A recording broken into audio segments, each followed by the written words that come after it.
Langit Jakarta menggantung kelabu, meski malam telah datang. Klub malam Red Velvet di bilangan Blok M gemerlap dengan lampu neon merah yang berdansa dalam pantulan genangan hujan. Di sudut bar yang paling gelap, duduklah Inspektur Andra, seragam tak lengkap, dasi longgar, mata sayu. Botol whisky murah di depannya sudah tinggal seperempat. Tangan kirinya gemetar tiap kali mengangkat gelas. Musik EDM menggelegar, tapi yang menggema di telinganya hanyalah suara tembakan masa lalu. Ia tidak seharusnya di sini, tidak malam ini, tapi panggilan tugas ditenggelamkan oleh luka yang tak pernah sembuh. Dada kirinya menyimpan peluru emosi yang tak bisa dicabut, penyesalan, pengkhianatan, dan kehilangan. 1 tahun lalu, ia menarik pelatuk pada rekan sendiri dalam penggerebekan yang salah sasaran. Polisi mati, media menggila. Jabatan turun, hanya botol yang tak pernah menghakimi. Tiba-tiba, matanya menangkap gerakan mencurigakan di pojok ruangan. Seorang pria bersetelan mahal menyelipkan amplop pada bartender, yang lalu membuka pintu rahasia di balik rak minuman. Dari celah itu, muncul 2 lelaki berjaket kulit, membawa koper yang tak sempat tertutup sempurna. Bungkus plastik putih menonjol di sela resleting. Narkoba, jus. Tapi kaki Andra tak bergerak. Ia meneguk lagi. Pahitnya alkohol menyatu dengan rasa gagal yang menyesakkan. Seorang wanita berpakaian mini menghampirinya, menawarkan tarian atau pelarian. Ia menatapnya tanpa ekspresi. Wanita itu melirik pistol di pinggangnya dan menyeringai tipis. Polisi mabuk, ya? Gak lucu. Andra hanya mengangkat bahu. Ia bahkan tak punya tenaga untuk marah. Dunia ini sudah terlalu busuk untuk dibersihkan dengan hukum. Pintu rahasia kembali tertutup. Transaksi selesai. Andra bangkit dengan langkah berat. Tapi tubuhnya limbung.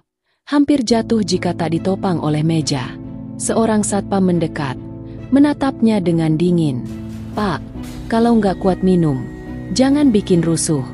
Ini bukan tempat main polisi."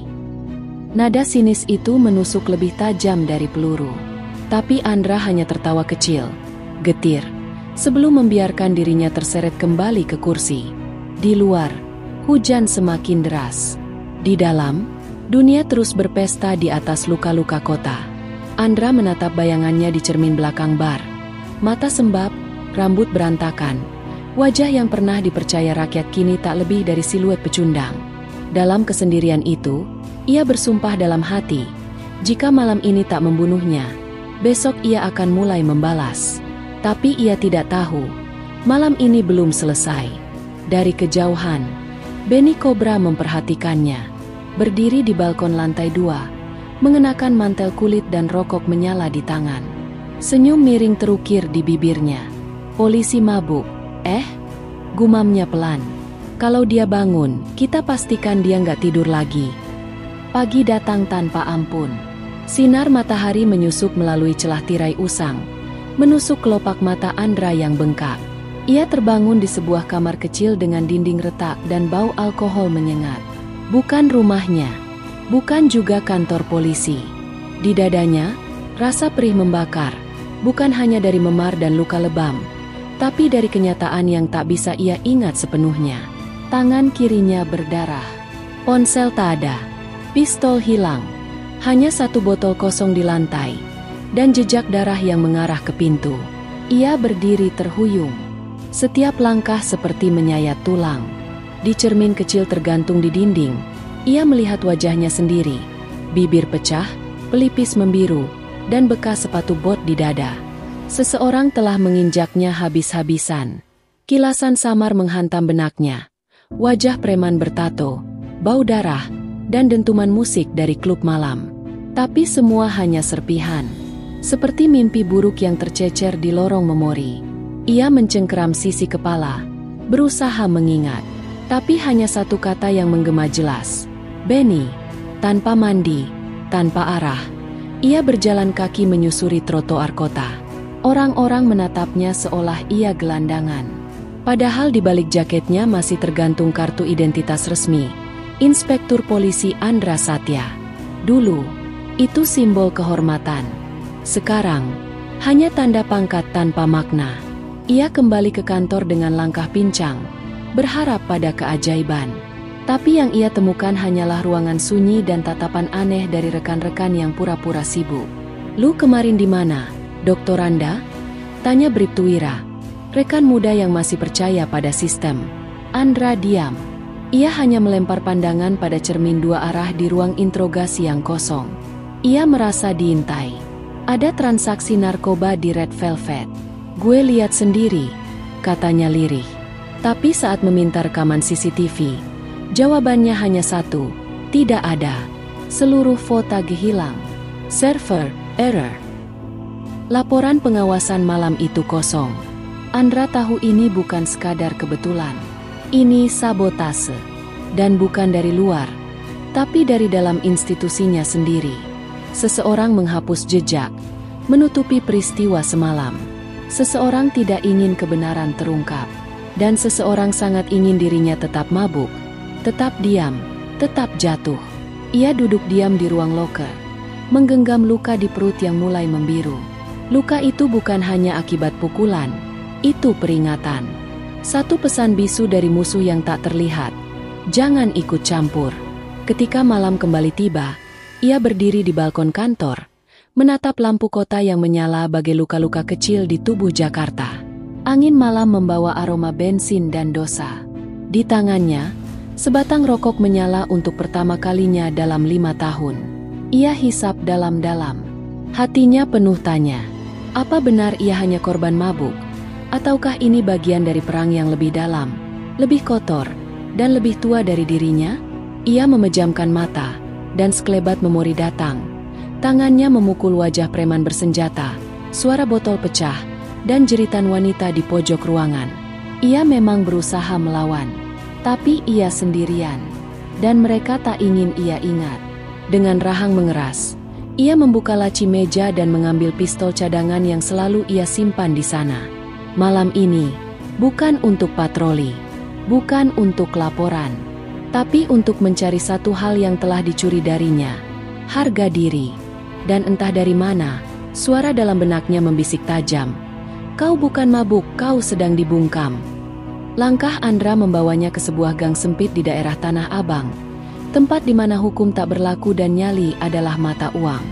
Ia mengenal bau tempat itu, keringat, solar, dan darah lama yang tak pernah benar-benar mengering. Disinilah kata, preman, bukan sekadar ejekan jalanan, melainkan gelar yang ditakuti. Di ujung gang, sebuah warung kopi lusuh berdiri, dikelilingi tatapan mata mencurigakan. Andra masuk tanpa bicara. Pemilik warung mengenalnya.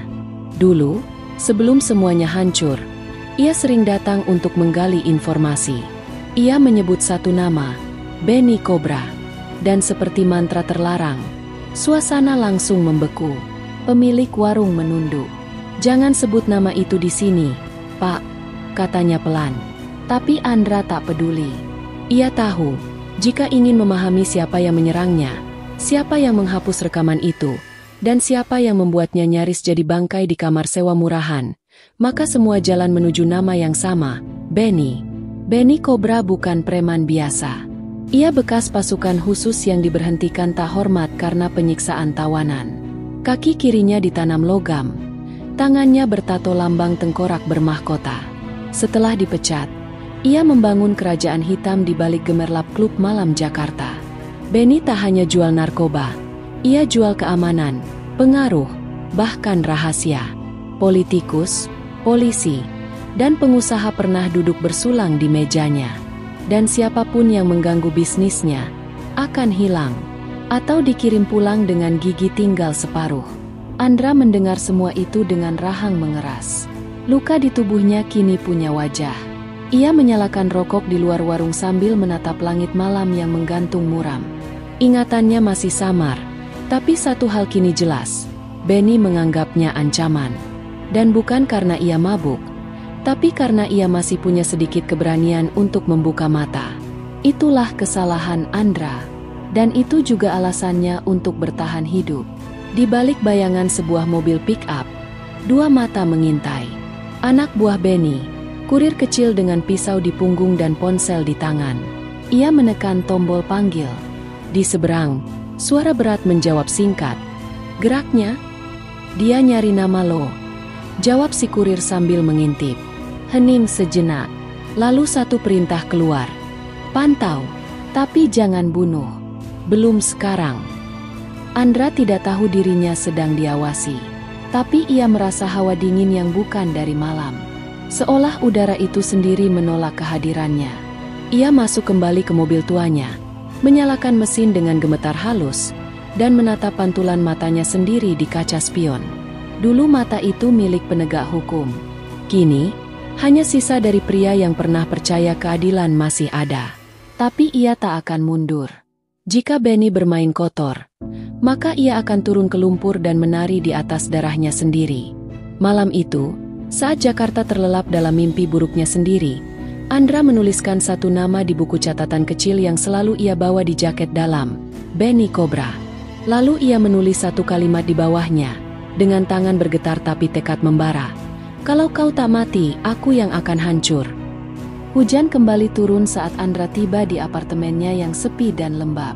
Di balik pintu besi yang berkarat itu, ia menyimpan semua yang pernah ia coba lupakan. Foto istri yang meninggalkannya setelah insiden penembakan, pakaian kecil anak yang gugur karena penyakit saat ia sibuk menegakkan hukum. Semua kenangan yang tak bisa ia tembak atau tangkap. Ia duduk di lantai, basah kuyup, memandangi tangan kanannya yang dulu kuat mencengkeram keadilan. Kini hanya tahu cara meremas botol. Tangannya bergetar saat mencoba menyusun laporan pribadi tentang Benny. Bukan untuk kepolisian, mereka sudah busuk. Ini untuk dirinya sendiri. Sebuah daftar panjang tempat, nama, dan dugaan aliran uang. Namun saat ia menulis, pikirannya terpecah. Gambar wajah Benny terus muncul, menari dalam bayangan masa lalu. Lalu, dari celah ingatan yang samar, muncul satu suara, jeritan anak kecil di Red Velvet. Malam itu, Andra menoleh ke arah dinding. Ia ingat kini, di tengah kekacauan, seorang anak perempuan berlari, menangis, saat preman membawa ibunya ke ruang belakang. Dan ia hanya duduk mabuk. Itu yang paling menyakitkan. Ia pernah bersumpah melindungi yang lemah. Tapi malam itu, ia membiarkan iblis menari di hadapannya, tanpa satu peluru pun dilepaskan. Apa bedanya aku dan mereka? Bisiknya pada bayangan sendiri di kaca. Matanya merah, bukan karena alkohol, tapi karena malu. Dunia luar menyebutnya polisi rusak. Tapi ia tahu, kerusakan itu tumbuh dari dalam, dari retakan kecil yang ia biarkan terlalu lama. Ponselnya berdering. Nomor tak dikenal. Ia angkat, tanpa bicara. Suara berat di seberang berbicara dengan nada tenang namun mengancam. Berhenti cari nama Benny, Pak Andra. Ini nasihat baik. Lain kali, yang babak belur bukan cuma badan. Lalu sambungan terputus. Andra tidak kaget. Ia malah tersenyum tipis. Ancaman itu seperti bensin di atas bara. Ia tahu kini, langkahnya diawasi. Tapi rasa takut telah lama ia kubur di makam yang sama dengan karirnya. Dengan kepala dingin, ia membuka lemari tua dan mengeluarkan peti kecil berlapis debu. Di dalamnya, lencana pertamanya sebagai polisi muda, masih mengkilap meski waktunya telah lama berlalu. Ia genggam lencana itu seperti menggenggam sisa-sisa idealismenya yang nyaris padam. Kalau harus mati, katanya pada dirinya sendiri, aku mau mati sebagai orang yang pernah melawan. Dan bukan sebagai polisi mabuk yang duduk diam. Malam itu, ia menulis surat, bukan untuk atasan, tapi untuk dirinya sendiri, sebagai saksi bahwa perang ini dimulai bukan karena tugas, tapi karena dosa. Ia tahu, musuhnya bukan hanya preman berotot dan senjata tajam, tapi juga hantu-hantu dalam jiwanya sendiri. Dan saat ia mengunci pintu dan menyimpan pistol di balik jaket, ia sadar, ia bukan lagi bagian dari hukum. Ia adalah badai yang akan menghantam balik setiap tangan kotor yang menyentuh kota ini. Langit malam Jakarta dipenuhi asap dan suara knalpot pecah saat Andra melangkah lagi ke depan Red Velvet. Tidak seperti dulu, kali ini ia sadar sepenuhnya. Tak ada alkohol dalam darahnya, hanya amarah yang mendidih di dada. Di balik jaket lusuhnya, pistol tergantung berat, dan mata tajamnya menyorot lampu merah kelap-kelip di pintu masuk klub. Tidak ada surat tugas. Tidak ada perintah resmi. Hanya kehendak seorang manusia yang ditelanjangi oleh sistem dan ingin merebut kembali haknya untuk melawan. Dua satpam mengenalnya. Tapi kali ini mereka tidak menyeringai. Salah satunya mencoba menahan, berkata, "Pak, klub udah penuh malam ini." Tapi Andra tak berhenti. Ia hanya menatap mata lelaki itu. Dan entah mengapa, pria itu mundur tanpa kata. Andra masuk dengan langkah mantap ke dalam dunia yang dulu membekukannya. Musik menghentak seperti degup jantung yang dipercepat. Lampu strobo berkedip-kedip seperti peringatan akan neraka yang sebentar lagi terbuka. Toilet pria jadi tujuan pertamanya. Ia ingat, di sanalah ia sempat dikeroyok. Di balik cermin pecah dan ubin kotor itu, darahnya pernah tercecer. Tapi malam ini berbeda. Di dalam, 3 preman sedang tertawa sambil menghisap sabu. Begitu melihat Andra, tawa mereka berhenti. Salah satu dari mereka, bertubuh besar dan bertato ular di leher, meludah ke lantai dan berkata, "Wah, si mabuk hidup lagi." Andra tak bicara. Ia langsung melayangkan pukulan ke wajah si bertato. Tubuh besar itu terhuyung, tapi 2 lainnya segera menyerang. Satu kursi kayu dipatahkan dan diarahkan ke punggung Andra. Tapi ia berputar cepat, menangkap serpihan kayu, dan menghantamkannya ke rahang musuh. Darah menyembur, gigi berjatuhan, jeritan menggema. Salah satu menarik pisau. Andra mencabut pistolnya, menembak ke dinding. Bukan untuk membunuh, tapi sebagai peringatan. Keributan membuat musik berhenti. Para pengunjung panik. Sebagian lari, sebagian bersembunyi. Andra berdiri di tengah toilet berlumuran darah dan air. Napas terengah.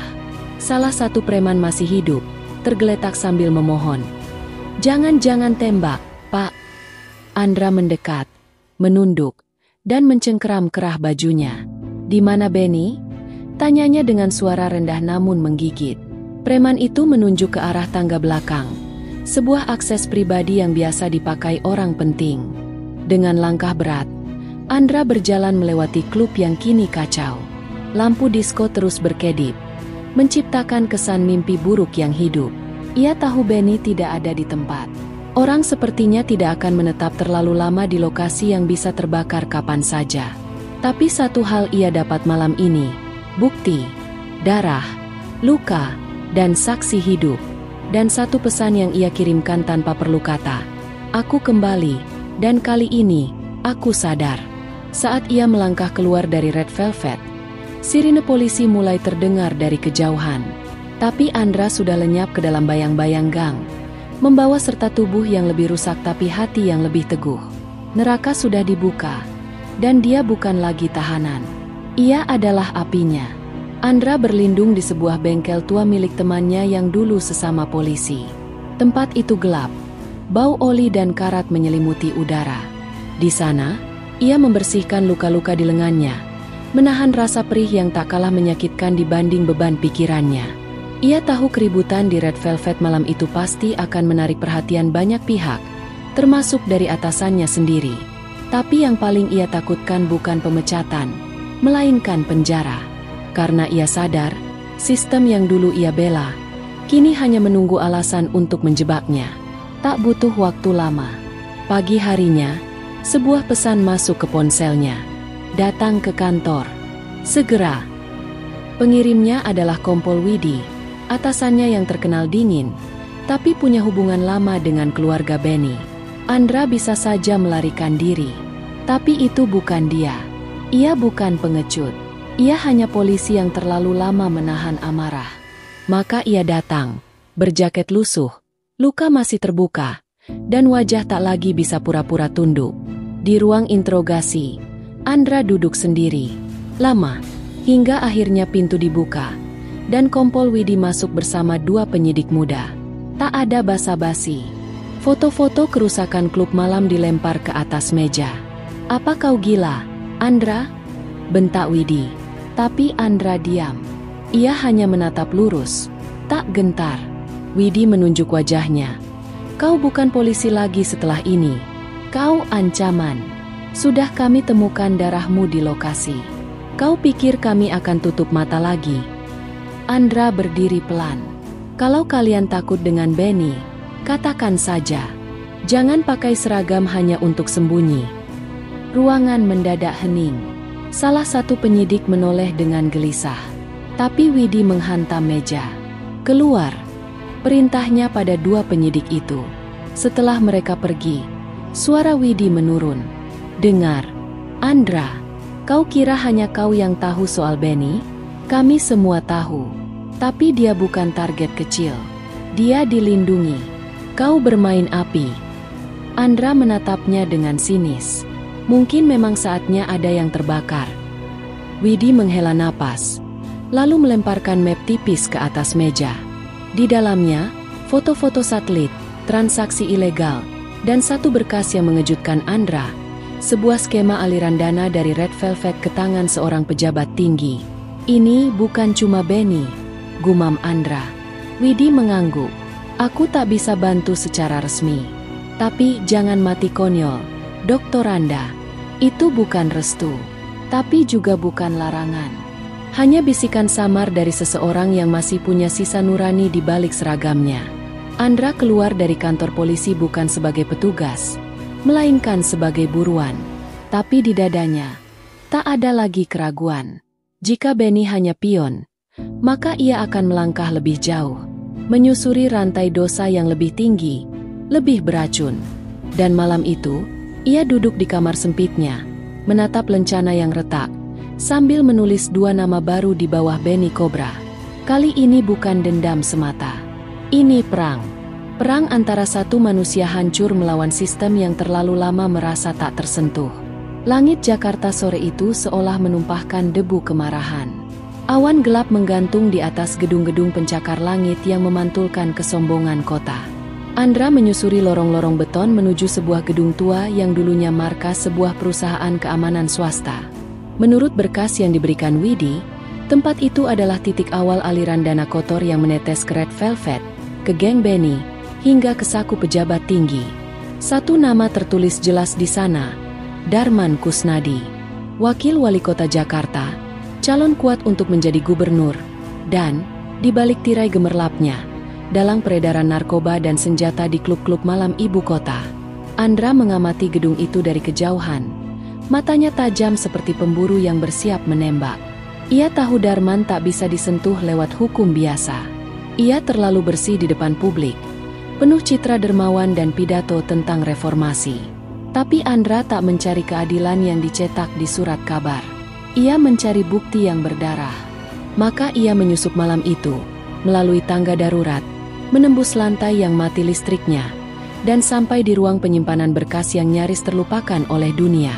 Di antara tumpukan map dan folder yang berdebu, ia menemukan hard drive kecil dengan stempel logo perusahaan lama. Saat ia menyalakannya lewat laptop tuanya, mata Andra membelalak. Di dalamnya, rekaman CCTV yang disimpan diam-diam oleh salah satu pegawai lama. Salah satu file menampilkan Darman, tanpa jas, tanpa senyum politik, mendorong seorang wanita muda ke sofa, menamparnya, lalu menyuruh dua pria bertopeng membawa wanita itu pergi. Tanggal rekaman itu, malam yang sama saat Andra ditemukan babak belur di belakang Red Velvet. Andra gemetar. Itu bukan sekadar bukti kejahatan. Itu pengingat bahwa malam itu lebih kelam dari yang ia ingat. Bukan hanya ia yang disiksa. Ada wanita lain. Mungkin ia satu-satunya saksi selain dirinya sendiri. Tapi apakah wanita itu masih hidup? Di mana dia? Atau sudah jadi nama tanpa kubur? Andra mengusap wajahnya. Kali ini, bukan hanya dendam pribadi. Ini soal jiwa yang direnggut, lalu dibungkam oleh kuasa. Namun, suara langkah di lorong membuatnya siaga. Seseorang tahu ia ada di sana. Ia cepat memasukkan hard drive ke dalam tas, mematikan laptop, dan menyelinap keluar jendela kecil. Tapi terlambat. Dua pria berbadan besar mengejarnya di gang sempit, membawa pentungan dan pisau. Andra berlari, tubuhnya masih belum pulih sepenuhnya, tapi adrenalin memberinya kekuatan. Ia melompat pagar, menerobos tumpukan sampah, lalu memutar balik dan menghantamkan besi ke kepala salah satu pria. Pertarungan berlangsung brutal. Darah bercipratan di tembok beton. Nafas tersengal. Andra akhirnya menjatuhkan lawan terakhir dengan sebuah pukulan ke tenggorokan, membuat pria itu tersungkur sambil merintih. "Siapa kirim kalian?" bentaknya. Pria itu meludah darah, lalu tertawa pelan. "Kau pikir Darman kerja sendiri? Dia cuma boneka, ada yang lebih atas." Tapi sebelum Andra bisa bertanya lagi, pria itu menggigit sesuatu di balik giginya. Racun. Tubuhnya menggeliat sejenak, lalu diam. Mati. Andra terdiam di tengah gang. Peluh dan darah membasahi jaketnya. Ia menatap langit gelap. Ia pikir Benny adalah puncak gunung. Tapi ternyata, Benny hanyalah bayangan dari tangan-tangan kekuasaan yang lebih dalam. Dan satu hal kini jelas, semakin ia melangkah, semakin dalam ia terjatuh. Tapi ia tak akan berhenti. Karena di balik setiap wajah tersenyum dalam politik, kini ia tahu ada taring tersembunyi. Dan ia akan mencabutnya satu persatu. Hujan deras mengguyur Jakarta, membasahi tubuh Andra yang terseok di lorong kumuh belakang pasar. Luka-lukanya belum sembuh, tapi ia tak sempat mengobatinya. Setiap detik berharga. Setiap jam bisa berarti kematian saksi, atau lenyapnya bukti. Ia kini hanya bergantung pada satu hal, hard drive yang tersimpan aman di balik jaket. Dalam data itu, bukan hanya wajah Darman yang tercoreng, tapi ada pola, alur dana, dan catatan koordinasi. Semuanya mengarah ke satu sosok misterius, Pak M. Nama itu terus muncul di catatan rapat, transaksi elektronik, dan memo internal. Pak M bukan hanya penyandang dana. Ia adalah pusat kendali. Seorang bayangan yang bahkan Darman tunduk padanya. Andra mengingat satu nama lama dari akademi, Mayor Maldi, mantan perwira yang dulu dikenal kejam, lalu menghilang dari dunia hukum setelah pensiun dini. Bisikan tentang dirinya selalu muncul di kasus-kasus gelap, tapi tak pernah ada bukti. Hanya cerita yang dibungkam dengan ketakutan. Andra memutuskan untuk mengunjungi orang yang bisa membuka tabir lama, Bu Retno, jurnalis senior yang dulu hampir terbunuh karena menyelidiki jaringan militer dan bisnis narkoba. Ia menemukannya di rumah tua di Cipayung, hidup sederhana, tapi matanya masih menyala tajam. Saat Andra menyebut nama, Pak M, Retno langsung diam. Lalu ia menghela napas panjang. "Kalau benar dia yang kau cari, maka ini bukan soal balas dendam lagi, Pak Polisi. Ini bunuh diri." Retno lalu membuka lemari besi kecil dan menunjukkan berkas yang disimpannya bertahun-tahun. Potret tua Maldi bersama sejumlah pejabat tinggi dan pengusaha, termasuk ayah Darman. Mereka ini membentuk simbiosis. Militer, politik, bisnis gelap. Maldi adalah tangan kotor yang bekerja di balik semua operasi. Kalau kau ingin menjatuhkannya, kau butuh lebih dari pistol dan nyali. Andra menatap foto itu. Matanya dingin. "Aku tak butuh hidup nyaman. Aku hanya ingin semua ini berhenti." Retno memberinya alamat lama, sebuah villa di puncak, tempat Maldi biasa bersembunyi. Malam itu, Andra berkendara tanpa lampu, naik ke puncak melalui jalur tikus yang gelap. Angin dingin menusuk, tapi pikirannya lebih dingin. Ia tahu ia mungkin tak kembali, tapi ia juga tahu, jika ia diam, lebih banyak nyawa akan jadi abu. Villa yang dituju tampak sunyi, dijaga dua pria bersenjata laras panjang. Andra menyusup lewat semak, mendekat perlahan seperti hantu masa lalu yang datang untuk menagih. Ia berhasil menyelinap masuk ke dalam villa, hanya untuk menemukan dinding penuh layar, monitor pengawasan, grafik keuangan, rekaman pengintaian. Dan di tengah ruangan itu, berdiri sosok tua dengan mata tajam dan tangan menggenggam tongkat besi. "Maldi, aku dengar kau datang," katanya tenang. "Kau bukan musuh, Andra. Kau hanya polisi rusak yang tak bisa berdamai dengan kekacauan." Andra mengangkat pistolnya, tapi Maldi tak gentar. "Kau kira kau bisa menembak sejarah?" Tangan Andra gemetar. Ia tahu, satu peluru bisa mengubah segalanya, tapi juga membuka pintu perang yang lebih luas. Namun sebelum ia menembak, suara di belakang mengejutkannya. "Turunkan senjatamu, Pak." Ternyata tiga pria bersenjata mengurungnya. Maldi tertawa kecil. Selamat datang di meja terakhir. Pak Polisi, kau bisa jadi martir, atau jadi pelayan kami. Dan malam itu, Andra sadar, ia bukan hanya pemburu. Ia kini menjadi umpan. Andra terdiam. Pistol di tangannya kini tak lebih dari sebuah simbol kosong. 3 pria bersenjata di belakangnya menatap tajam. Sementara Maldi berdiri tenang di depan. Setiap detik yang berlalu seperti jam yang berdetak semakin keras di telinga Andra. Ia tahu ini adalah saat terakhir. Saat ia harus memilih antara menjadi sekadar pecundang atau pembakar jembatan terakhir. Matanya tajam, penuh kebencian, dan tak ada lagi ruang untuk ragu. Maldi melangkah perlahan mendekat, menyentuh tongkat besinya ke lantai dengan bunyi gemerincing. Kau pikir dengan pistol itu, kau bisa mengubah dunia? Kau hanya salah satu dari banyak pecundang yang mencoba menghalangi roda yang sudah berputar. Kami sudah punya segalanya. Kami sudah membeli segalanya. Andra, bahkan hukum. Kau tahu itu. Suara Maldi begitu dalam, seperti sungai yang mengalir dengan keangkuhan. Apa yang kau harapkan? Keadilan? Lupakan itu. Andra menatap Maldi tanpa berbicara. Pikirannya berputar cepat. Lengan kanannya yang memegang pistol itu terasa semakin berat. Namun, di dalam kepalanya, gambar-gambar dari malam itu terus berputar. Wanita yang ditarik paksa, Benny yang kini entah di mana, dan para korban yang tak pernah bisa bersuara. Tak ada lagi jalan mundur. Andra menurunkan pistolnya, melemparkan senjata itu ke lantai. Ia tahu ini bukan tentang kekuatan fisik, melainkan tentang keberanian untuk mengungkap kebenaran, meski harus mengorbankan segalanya. Tiba-tiba, suara tembakan memecah keheningan. Bukan dari pistol Andra, tetapi dari jendela belakang. 3 pria bersenjata itu terjatuh. Darah mengalir deras. Andra menoleh, terkejut, dan di hadapannya berdiri Widi, Kompol Widi, yang selama ini diam-diam mengawasinya. Aku tidak pernah lupa. Andra, aku hanya menunggu waktu yang tepat, kata Widi dengan suara tenang, meski ada beban berat di belakang matanya. Ia mengangkat senjatanya yang masih mengarah pada tubuh pria-pria bersenjata yang kini tergeletak di lantai. Maldi terkejut, tetapi hanya tertawa dingin. Kau terlalu lemah, Widi. Tidak ada yang bisa mengalahkan kami. Tidak sekarang. Namun, Widi tidak menjawab. Dengan gerakan cepat, ia mengarahkan senjatanya ke dada Maldi. Tembakan itu memecah udara, dan tubuh Maldi terjatuh dengan pelan. Mata Andra terbuka lebar, tidak percaya.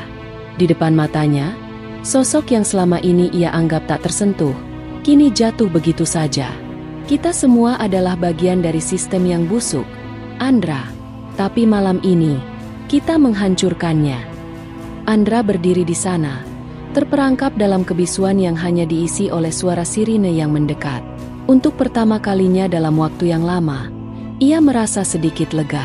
Tapi di balik itu semua, ia tahu jalan ke depan tidak akan mudah. Malam ini mungkin satu kemenangan, tapi masih ada banyak kegelapan yang menunggu untuk disingkap. Namun satu hal yang pasti, Andra, yang dulu rusak dan terperangkap, kini menemukan kembali tujuannya. Dan malam ini, ia bukan lagi pengecut. Ia adalah api yang akan membakar segala kebusukan yang tertanam